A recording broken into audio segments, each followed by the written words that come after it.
Hello everyone, in this part we will talk about the first scenario, the path of the chosen one, and how to set up the game. We start with our hero. So we choose our hero, in this case Farah the Vengeful Grace. We put the card here. Of course with the hero we receive a feat card, and we choose a Markov timer card. This will tell us in which timer we start our journey. And according to the scenario, we start in the cradle. Next step is to put all the wood markers on our character board. So we have an action marker here, prime markers, attributes, and our limits, and later maybe it become injury. But this will be described more precisely during the gameplay. And here is a pathstone. This will describe a character of our hero. So this was a hero part, and now let's go to the Land of Zerywia. So we combine all 4 tiles and put a Sventovit in the middle. And according to the rulebook, put all the downstones on this miniature, and keep in mind that there are, on the forehead, there are symbols that should match all those symbols in the corners of the board tiles. Here we have our tokens and markers. And having this, now we jump into the scenario setup. And scenario setup tells us how to modify our hero and how to prepare the tokens on the board. So to modify our hero, we choose our personal saga. And because this card has an icon with a book, this means that this basic saga card also have a story deck.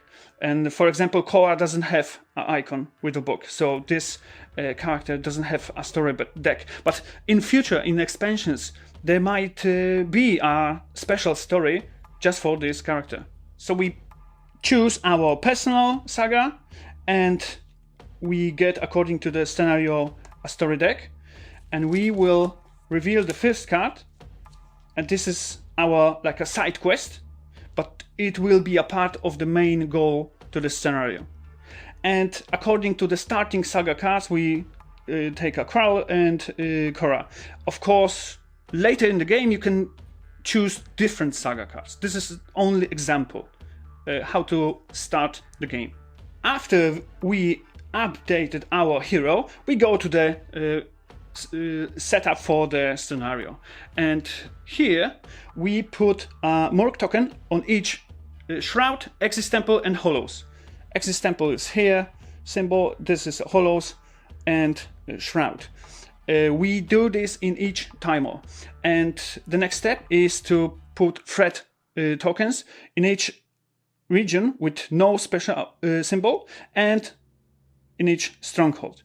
So the main goals of this scenario is to get rid of the threat from the stronghold and clean the Exis Temple from the Morg, and resolve all these key points of this story card. After we finish those 3 steps, the scenario is over, and we have a 7 full rounds to do this. And in each round we will have 4 actions.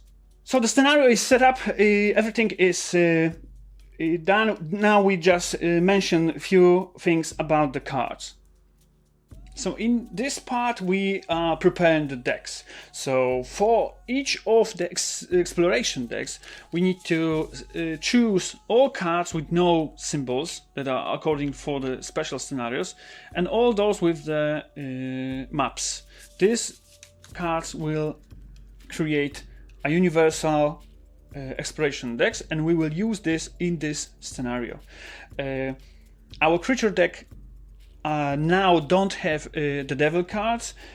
Gods, we play with all gods cards, all items, and I took a story for Quarrel, because maybe during the game I will decide to, instead of taking a new basic saga card, explore this story. And the few changes that are made are in the basic saga cards. From this deck, we need to choose our Sfara and exile this from the game, because we play this character. We can't have this as a companion. And you do the same thing with all companions that other players are playing as heroes. The last step is to take a look at the enemy deck, and from this deck we need to create two separate ones. One will be used during the game as a main one, and the second will be an upgrade deck. So each time the game will ask you to defeat the breed, you will upgrade the standard one with one of the cards from the upgrade deck. And how to do this? So we know what type of breeds are in this scenario. So after we took all those breeds type enemies into this deck, now the only thing we need to do is to leave all enemies that has one trophy symbol. Leave one copy of all enemies that have two trophy symbols. For example, here in this breed we have two Barghest, and so one will be in the upgrade deck and one will be in this deck. And all enemies that are gold trophy, it's like a free trophy symbol. All those represent very strong enemies, and all those cards should be in the upgrade deck.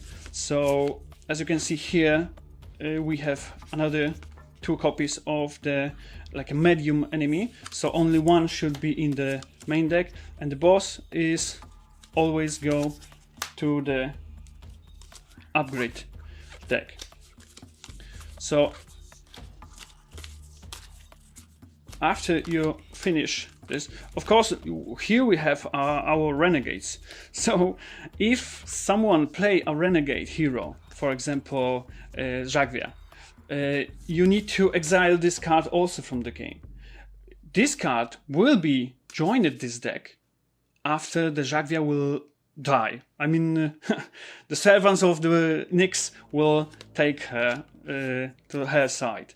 So yes, all those guys are in the upgrade deck. And yeah, Striga, Leshy. So Flame Bloodcast. Yeah, so now we have our main deck for the game, and this will create a special upgrade deck. It's good to mark this deck as with a horde marker to just remember. So yeah, this is final thing we need to do with the cards, and we may start the game. And of course, our main objective in this scenario is to fulfill all those adventures here on the Holy Saga first card, get rid of the threat token in the Wolf Gate, and clear the Utero Blaze from the morgue. After we done this, the scenario is finished. So the main goal of the scenario is to just show you how to move, explore, get rid of the tokens, fight with enemies, upgrade your basic saga card, and after this scenario you can play with this hero another scenario, or you can just start with another hero.